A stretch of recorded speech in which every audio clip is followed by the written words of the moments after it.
അടുത്ത വാർത്തയിലേക്ക് നീങ്ങാം.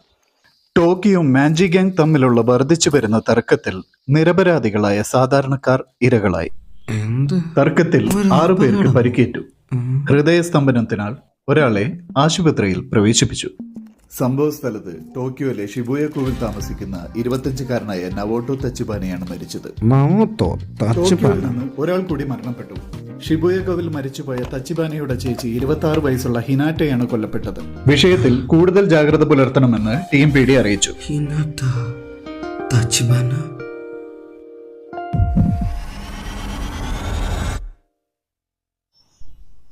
എൻ്റെ മിഡിൽ സ്കൂൾ കാലത്ത് എനിക്ക് ആകെ ഉണ്ടായിരുന്നൊരു കൂട്ടുകാരി അവളായിരുന്നു, മരണപ്പെട്ട ഹിനാത്ത തച്ചിബാന. എടാ, നീ അവിടെ ഉണ്ടെന്ന് എനിക്കറിയാം. ഹായ്. നിന്നോട് എത്ര തവണ പറയണം നിന്റെ പൊട്ട ടിവിയുടെ ശബ്ദം കുറച്ചു വെക്കാൻ? I am sorry. ഇപ്പോഴത്തെ പിള്ളേർക്ക് ഒരു മര്യാദയല്ല. താക്കേമിച്ചി ഹനഗാഗി, നിന്റെ അടുത്തൊരു കാര്യം എത്ര തവണ പറഞ്ഞാലാ മനസ്സിലാവുക? എടാ, ഒരു DVD തരുമ്പോ അത് അതിന്റെ സ്ഥാനത്ത് തന്നെ വെക്കണം എന്നറിയില്ലേ? ഇത് ഞാൻ നിന്നോട് എത്ര തവണ പറഞ്ഞിട്ടുണ്ട്. ഈ ക്ഷമ ചോദിക്കുന്നല്ലാതെ വേറൊന്നും നടക്കുന്നില്ല.